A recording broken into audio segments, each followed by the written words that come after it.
Hi, I'm Katie Couric. Welcome to Eye to Eye. You may be surprised to learn the hottest selling concert attraction right now is tween star Miley Cyrus, the daughter of country singer Billy Ray Cyrus. Correspondent Cynthia Bowers spoke with Brian Hiatt of Rolling Stone magazine about the power of the under 15 audience.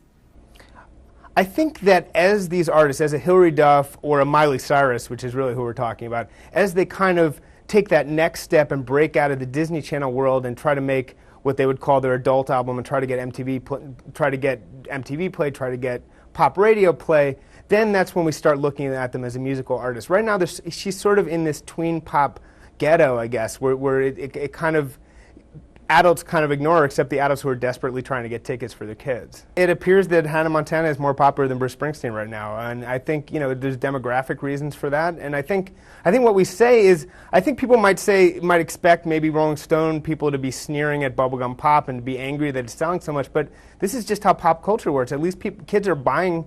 Well, they're not buying. At least kids are begging their parents to buy tickets to shows. At least kids are buying music, and I think that's a good sign. I think that's a good thing. Like, what are we're supposed to be mad that the 11-year-olds aren't like buying Bruce Springsteen tickets? That's not going to happen. I think it's actually probably a really good thing for the music industry. I think people should be pretty happy about it. Tweens buy music, or at least their parents buy it for them, and I think the reason is that they haven't learned to pirate music.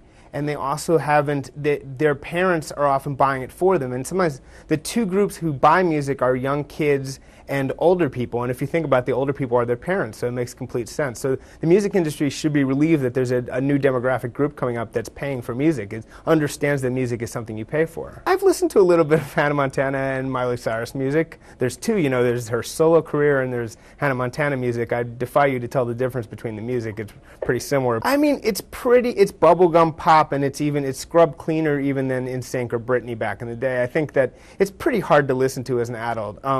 Some of the Disney stuff gets a little better than that, and I think I would imagine that she's going to progress towards, if not an adult album, at least an adolescent album, and I bet that will be a little more listenable. But certainly you can certainly see why it's popular. At what point do we put Miley Cyrus on the cover of Rolling Stone? Maybe someday. I mean, I wouldn't rule it out at this point. I mean, she's selling tickets like no one else right now. It's kind of extraordinary. So certainly we're aware of it. I think that this is skewing even younger than High School Musical, which skews pretty young already. So I don't think it's quite intersecting with our audience. But give us a few years. If this continues, we may have no choice.